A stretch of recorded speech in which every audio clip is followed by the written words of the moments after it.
तो देखिए NCERT book का टॉपिक है 2.12 पैरेलल प्लेट कैपेसिटर और इसमें हम पैरेलल प्लेट कैपेसिटर का कैपेसिटेंस फाइंड करेंगे। तो इसके लिए सबसे पहले हम पैरेलल प्लेट कैपेसिटर ले लेते हैं। इसमें दो कंडक्टर होते हैं, ये कंडक्टर प्लेट है और दूसरी कंडक्टर प्लेट ये है। इसको मैंने लिख दिया मान लीजिए 1 और ये हो गया 2। ये दो प्लेट होती हैं, दोनों प्लेट कैसी होती हैं, एक दूसरे के पैरेलल होती हैं। यदि हम इसको प्लस चार्ज देते हैं इसके, तो इसमें ये प्लस चार्ज हो गया और इसके बाद यहाँ से इसमें माइनस चार्ज क्या हो जाता है, इंड्यूस्ड हो जाता है। इस तरह से इलेक्ट्रिक फील्ड का डायरेक्शन इस तरह से होता है, प्लस से माइनस की ओर, इस तरह से। ये दो प्लेट के बीच का जो डिस्टेंस है वो क्या है, d है, और जो इसका एरिया है, प्लेट का एरिया है, वो क्या है, a है। यहाँ पर ये इलेक्ट्रिक फील्ड हो गया। अब यहाँ पर सरफेस चार्ज डेंसिटी की बात करते हैं, तो इनकी सरफेस चार्ज डेंसिटी Q/A है। पहले आप पढ़ चुके हैं surface charge density, amount of charge per unit area of plate is known as surface charge density. तो इस तरह से आपको डिनोट कर लेना है। अब इसमें हम इसको रीजन, इसमें ये फर्स्ट रीजन हो गया, ये सेकेंड रीजन हो गया और ये थर्ड रीजन हो गया। ये तीनों रीजन पर हम इलेक्ट्रिक फील्ड को फाइंड करेंगे। तो इस तरह से आपको डायग्राम ड्रॉ करना है और इसको लिख देना है जो आपको इसमें दिख रहा है। In a parallel plate capacitor two large plane conductor plates are parallel to each other. तो देखिए हमारे पास ये कैपेसिटर है, पैरेलल प्लेट कैपेसिटर। इसमें जो है दो कंडक्टर प्लेट हैं जो एक दूसरे के पैरेलल हैं। The area of each plate is a. तो देखिए यहाँ पर इन सभी का एरिया, चाहे इस प्लेट का हो चाहे इस प्लेट का हो, दोनों का एरिया क्या है, ए है। And the separation distance between them is D. और जो इनकी डिस्टेंस है वो क्या हो गया, डी। इस तरह से आप डायग्राम में जो दिख रहा है उसको लिखेंगे और आगे इसमें देख लेते हैं वर्डिंग इसकी।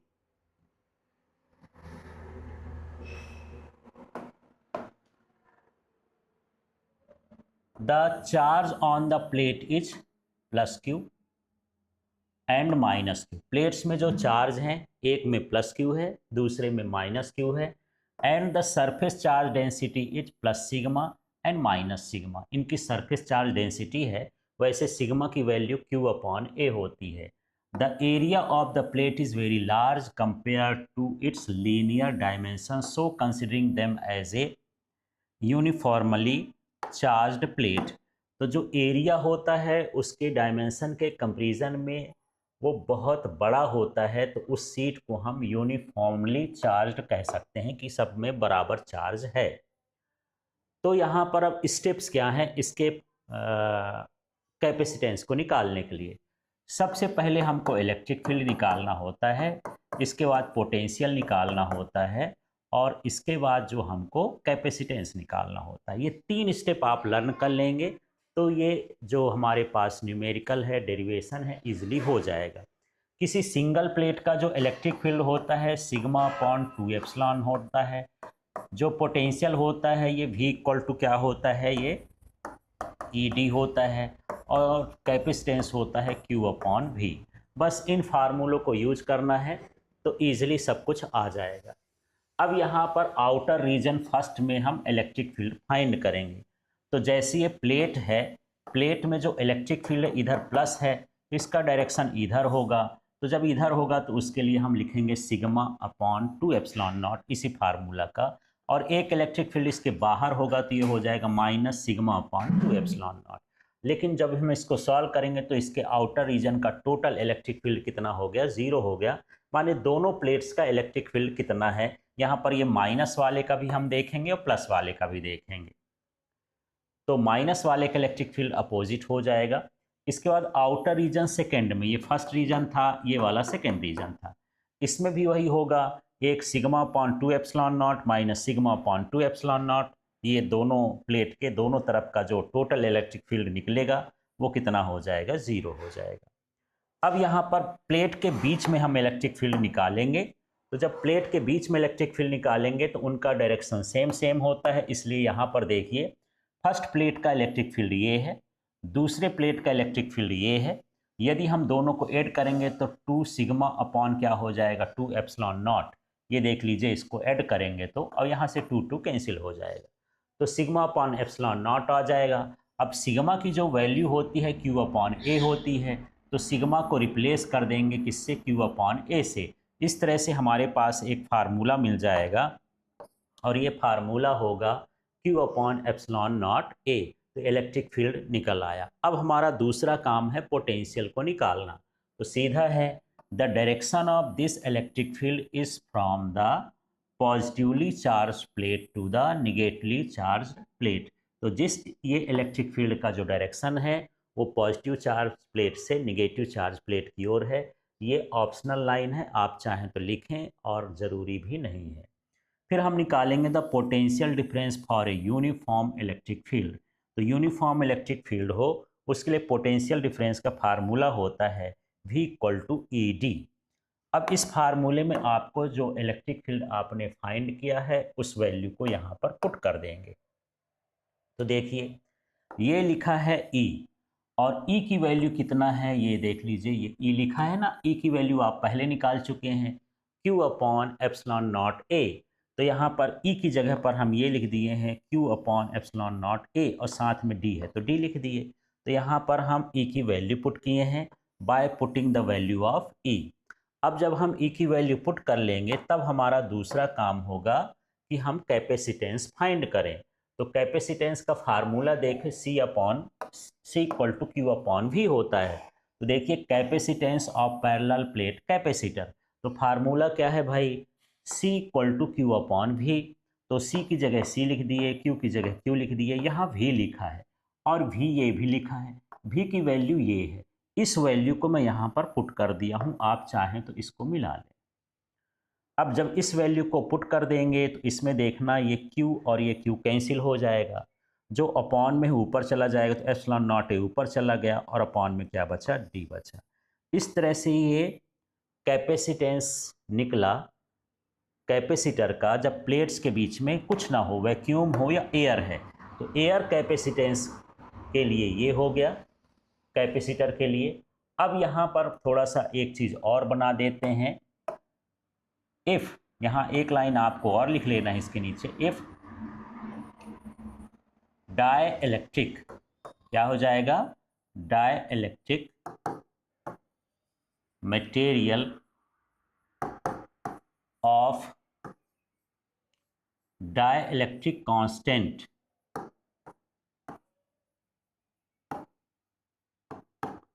K is filled between plates। अब प्लेट्स के बीच में हम डाइलेक्ट्रिक मटेरियल भरते हैं जिसका जो डाइलेक्ट्रिक कांस्टेंट है K है। तो ये जो हमारे पास फार्मूला बनेगा C equal to epsilon nought K A upon में क्या हो जाएगा, D हो जाएगा।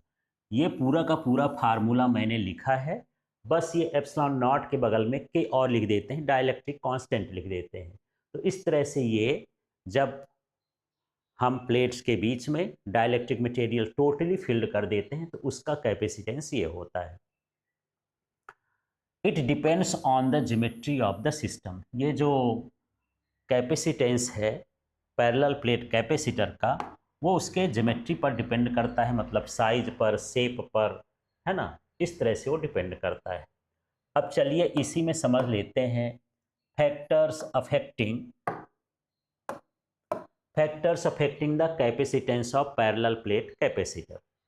तो इसके लिए ज़्यादा नहीं, जो आपने फार्मूला डिराइव किया है C equal to epsilon nought K A upon D, तो सीधा है जो C है ये इसके K के डायरेक्टली प्रोपोर्शनल है, A के डायरेक्टली प्रोपोर्शनल है और D के क्या होता है, इन्वर्सली प्रोपोर्शनल। यही चीज़ हमको लिख देना है। तो देखिए C प्रोपोर्शनल टू A के डायरेक्टली प्रोपोर्शनल, मतलब आप कैपेसिटर के प्लेट का एरिया इंक्रीज करेंगे तो उसका कैपेसिटेंस भी इंक्रीज होगा। तो capacitance increase on increasing the area of plates. तो कैपेसिटेंस इंक्रीज होता है यदि आपने प्लेट्स का एरिया इंक्रीज कर दिया है। फिर C प्रोपोर्शनल K, देखिए C का रिलेशन ऊपर है तो C प्रोपोर्शनल K हो गया। मतलब आप डाइलेक्ट्रिक मीडियम को इंसर्ट कर देंगे उनके बीच में, प्लेट्स के बीच में, तो उसका कैपेसिटेंस इंक्रीज हो जाएगा। तो capacitance increases on keeping a dielectric medium between the plates. अब आ जाते हैं ये C के अपॉन वाले पार्ट में। तो C is inversely proportional to distance. तो इसका मतलब ये हो गया कि यदि आप प्लेट्स के बीच की डिस्टेंस इंक्रीज करेंगे तो कैपेसिटेंस डिक्रीज होगा, उल्टा होगा, और यदि इसको डिक्रीज करेंगे तो क्या हो जाएगा, वो इंक्रीज हो जाएगा। इस तरह से यहाँ पर इसके फैक्टर्स हैं।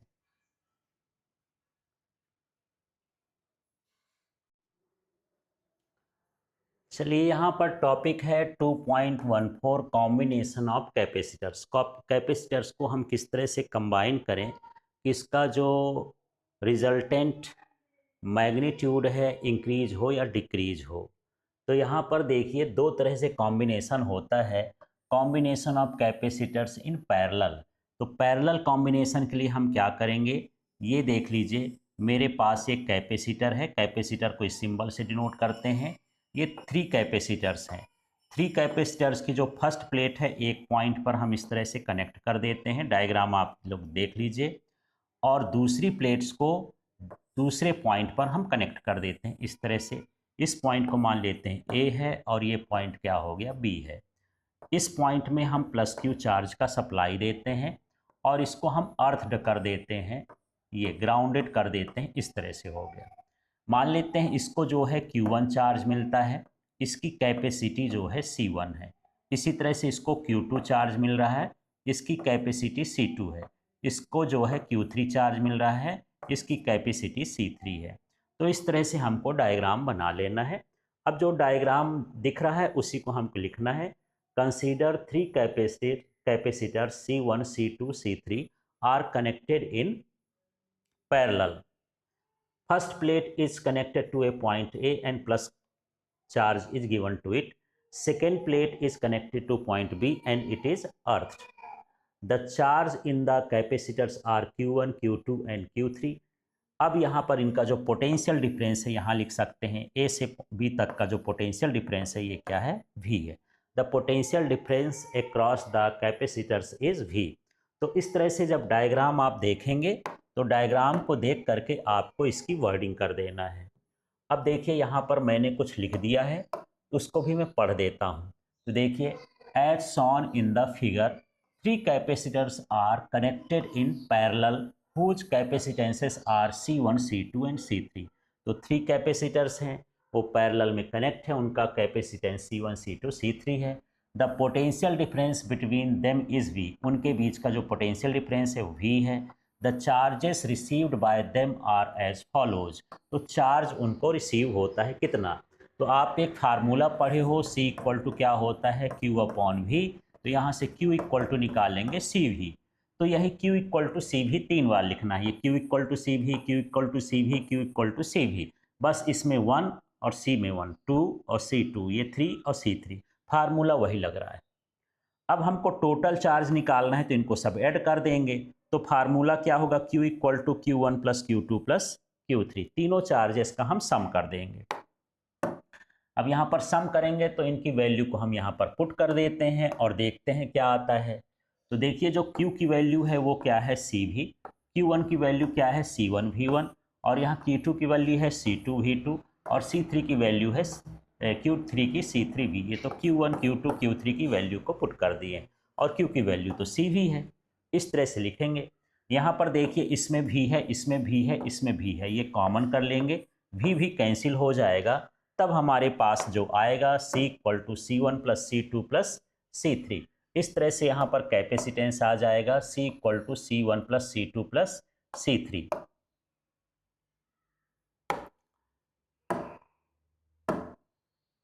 तो ये कैपेसिटेंस आ गया पैरेलल प्लेट कैपेसिटर्स का।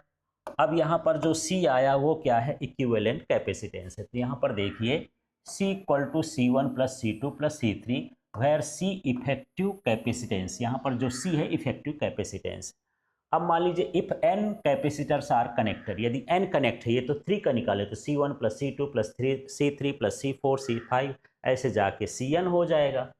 तो हम क्या कह सकते हैं, द इफेक्टिव कैपेसिटेंस, इसकी बात कर रहे हैं, is equal to the sum of the capacitances of each capacitor.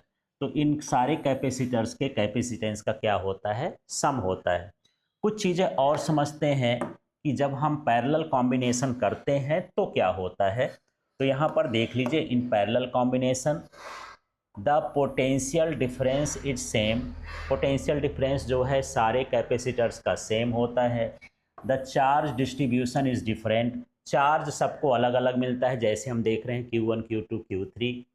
This gives the higher value of capacitance, आप फार्मूला देखें C equal to C1 plus C2 plus C3, तो आप किसी चीज़ को ऐड करेंगे तो इसकी वैल्यू बढ़ेगी, माने कैपेसिटेंस आपको इंक्रीज करना हो तो कैपेसिटर्स को आप पैरेलल में ऐड करिए।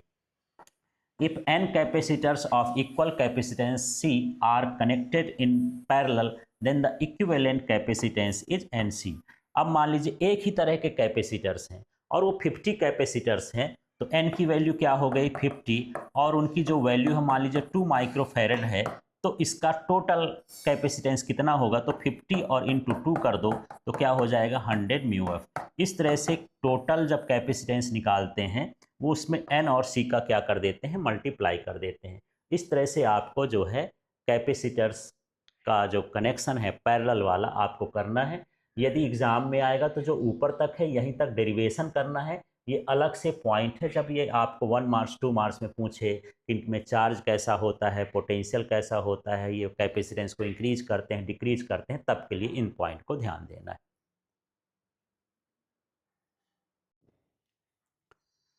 अब यहाँ पर है topic combination of capacitors in series. Series में जोड़ने के लिए हम क्या करते हैं, ये 3 कैपेसिटर्स हैं, इसको मान लेते हैं C1 है, ये C2 है, ये C3 है।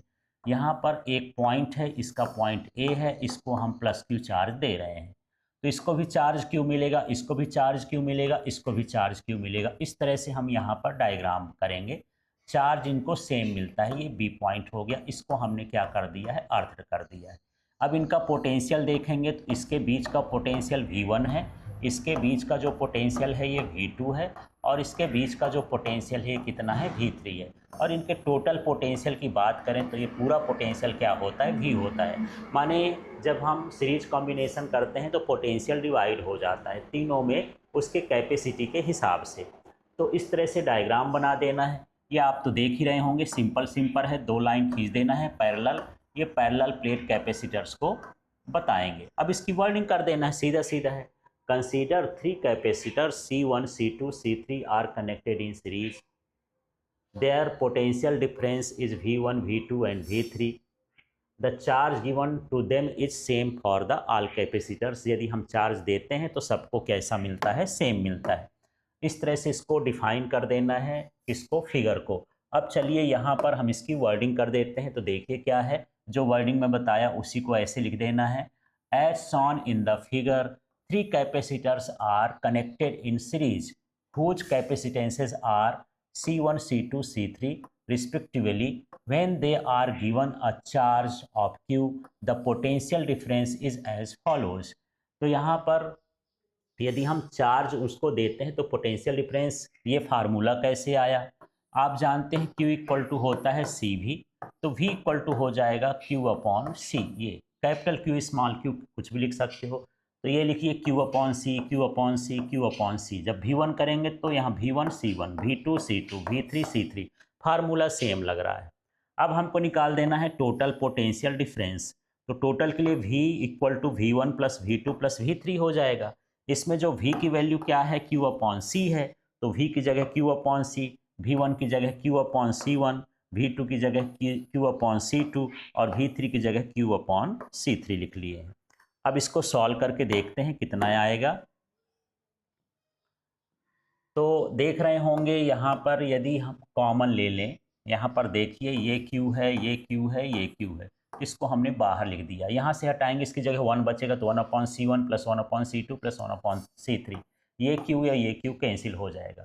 तो 1/c equal to 1/c1 plus 1/c2 plus 1/c3 हो गया, where c is the effective capacitance in n if n capacitors are connected in series. जब बहुत सारे हों तो इसी तरह से सीरीज को बढ़ाते जाएंगे, 1/c1 plus 1/c2 plus 1/c3 plus 1/c4 ऐसे करके कहाँ तक जाएगा, cn तक जाएगा। जितने आपको इसमें कनेक्ट करना हो यही फार्मूला आपको अप्लाई करना है। अब देखिए यहाँ पर हमको क्या पता चल रहा है, इसको पढ़ देंगे तो क्या हो गया, ये इसको ये रेसिप्रोकल बोलेंगे, इसको क्या बोलेंगे, रेसिप्रोकल ऑफ इफेक्टिव रेसिस्टेंस।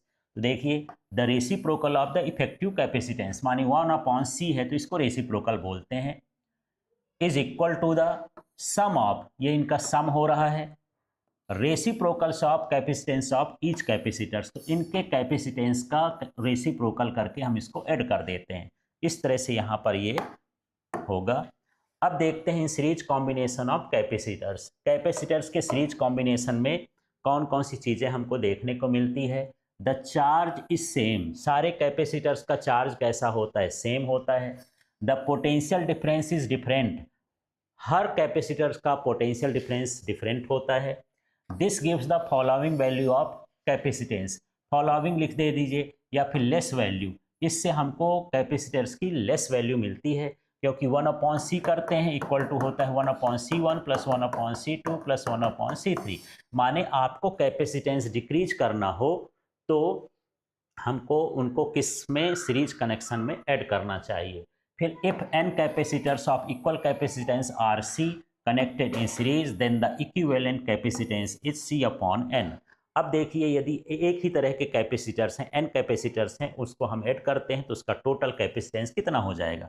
मान लीजिए 2 माइक्रोफैरेड का है और हम 50 इसमें जोड़ देते हैं तो अपॉन में 50 लिख देंगे, n माने 50 हो गया, c माने 2 हो गया, तो क्या हो जाएगा, इसको डिवाइड करेंगे तो 0.04 म्यू ऑफ इसकी वैल्यू हो जाएगी।